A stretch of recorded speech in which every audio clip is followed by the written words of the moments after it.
"They are hurting my mama," she sobbed, and the room went suddenly very small. 15 riders, leather jackets heavy with the smell of oil and stale beer, looked up from their pool table and cigarettes as if someone had thrown a stone into calm water. They were men and women with names the neighborhood used with a shrug and a warning. Big Marco, Rosa, Tito, Luis, Carmen, and Hector sat with hands that showed grease under nails and faded tattoos that told stories of years on the road. The Rusted Valve was a blue-lit bar on the corner where laughter often turned into fights, but that night the air turned electric with a different current. "If stories of unexpected guardians move you, hit like," someone muttered, and then they were already moving. They left helmets on the bar, the leather scraping wood, boots thudding on the sidewalk, and in 30 seconds they were at the steps of an apartment building with a window glassed and jagged, the smell of perfume and something metallic in the corridor. The promise was simple. What began as a child running through night would end with sirens, witnesses, and a courtroom that would not expect a crew in jackets to tell truth to power. The child clung to her shoeless feet and repeated, "Please, please, he is hitting her," and the riders formed a line as if they were a wall against the night. Rain had left a slick sheen on the pavement, the neon sign hummed, and a dog barked somewhere down the block. Inside, the first confrontation felt like a physical thing. A door flung open, the smell of alcohol and bleach, a lamp overturned, cushions ripped, and a woman named Maria cowering behind a torn chair. The leader, Marco, stepped forward, voice low and steady, and spoke to the aggressor, Javier, who smelled of smoke and anger. "We are not looking for trouble," Marco said, tone like gravel and calm. "We are taking her out." Javier laughed, a frightened, brittle sound, and slurred threats that reverberated against drywall. "You do not have a right," Javier spat, hands clenched. "You are not the law," Marco replied, "but we will not let her die tonight." Maria, small and bruised, whispered, "They will kill me if I leave him." And Rosa knelt, fingers warm on Maria's wrist, saying, "We will get you help, we promise." In a sequence that felt like a ritual the riders had practiced in their own lives, Tito blocked the hallway, Luis pulled the little girl into his jacket to warm her, Carmen dialed emergency while Hector kept watch at the door.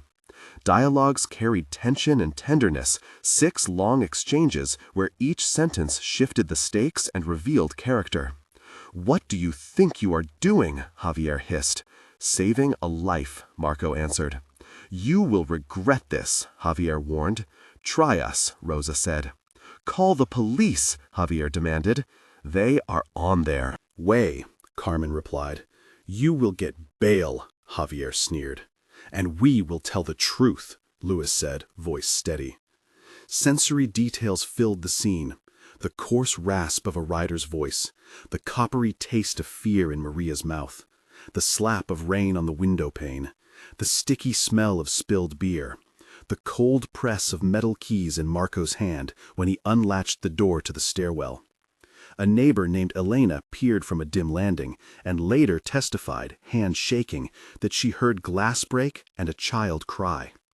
Another neighbor, Jorge, whose hearing always caught things others missed, called 911 and stayed in the hallway to keep the aggressor from escaping. The riders moved like a single body, leather creaking, boots scuffing, breath short in the stairwell. A dispatch voice crackled over Carmen's phone. An ambulance arrived with lights blue and white painting the brick face of the building. The smell of antiseptic spilled into the corridor. Paramedic Anna from the municipal ambulance knelt at Maria's side, her gloves snapping as she checked for fractures and a bruise blooming purple on Maria's cheek. Nurse Patel at the hospital would later explain the protocol for emergency custody in clear terms. When an adult is unable to care for a child due to immediate danger, temporary protective custody can be granted by responding authorities to a responsible adult or agency until social services steps in. Retaliation came faster than anyone expected. 2 days after the rescue, Javier returned with a small group to confront the riders outside the bar, and what began as shouting escalated to a scuffle and then to gunfire that tore the night. A bullet struck Marco in the shoulder, tearing leather and skin, blood warm and sharp against his jacket as he pushed Maria into a waiting car. "Get them out," he gasped between breaths, tasting metal and resolve. Louis grabbed Marco's arm, pressing on the wound, while Tito shouted for an ambulance and Carmen shielded the girl. The tension here held in slow motion. The metallic report of the gun, the scream from a neighbor, the hot scent of gunpowder, the sting of rain mixing with blood. A moment of decision froze time and then broke when Officer Alvarez arrived with backup, sirens keening, and the aggressors scattered, leaving evidence in the wet alley. That moment of heroism cost Marco a month in hospital recovering from surgery, a scar across his shoulder that he would rub absent-mindedly for months. The legal aftermath was relentless. The city prosecutor pressed charges, and evidence gathered included witness statements from Elena, Jorge, and Nurse Patel, ballistic reports from the forensics lab, and the little girl's recorded statement. The trial brought out a gallery of characters. Judge Morales presided with a steady hand. Prosecutor Diaz laid out the case. Defense attorney Ruiz argued provocation, and public sentiment split between critics who called the riders lawless and those who called them heroes. Testimony was raw. Maria described Fear, with a trembled. Marco explained why he could not walk away. Rosa detailed how she held the child while Carmen called for help. The court heard descriptions of custody being transferred temporarily to a social worker named Ana Lopez until proper arrangements could be made. The judge explained the sentencing framework in plain terms to the courtroom and to viewers. Sentencing balances harm caused, intent, prior record, and public safety. And a sentence could include prison time, fines, and mandated rehabilitation. In the end, Javier was convicted of assault and weapons charges and received a sentence that reflected both the violence and the community outcry. Bail had been denied at the arraignment due to flight risk and danger to the victim. Around this time, the channel paused to ask something of its audience. If this scene tightened your chest, you are not alone. Tell us in the comments. Would you trust a group with a rough reputation to protect your family in an emergency? Write yes or no and one sentence why. Share a memory if you have one where a surprising person stepped in and helped. Your answers remind us that safety is not always delivered in uniform and that communities rebuild trust by naming courage rather than fear. This space values respectful debate and stories that hold complexity. Your replies help us find cases where institutions fell short and neighbors rose up, so we can follow up with documents and interviews. Now come back to the street with me and see how the community responded after the trial. Recovery did not happen overnight.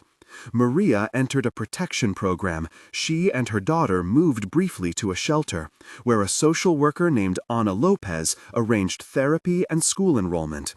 The bar instituted a rule after the incident. Any child who came in seeking help would be immediately sheltered and authorities called. Local businesses, including Hector's motorcycle shop and Louis's garage, raised funds to cover Maria's rent for 3 months. The riders organized patrols for the block at night not as vigilantes but as a neighborhood watch, coordinating with Officer Alvarez and community liaison Carmen. Months later, Marco went back to the road with a sling and a folded chair at the bar, where he would sit and watch kids play on the curb. The little girl, who had been barefoot that night and later given a stuffed bear by Rosa, began school and learned to read. School teacher Mrs. Rivera noticed how she traced the stitched name on the bear and smiled. In court, Judge Morales referenced community support when delivering a sentence intended to protect and rehabilitate. The image that stayed with neighbors was simple and stubborn. A purple-patched jacket hung on a hook by the door of a small apartment where Maria now kept a light on at night and a toy motorcycle beside her daughter's bed. If this story moved you, subscribe to hear more accounts of unlikely guardians and changes that followed. Because when institutions pause, Sometimes neighbors rise and become the cup that catches a falling child.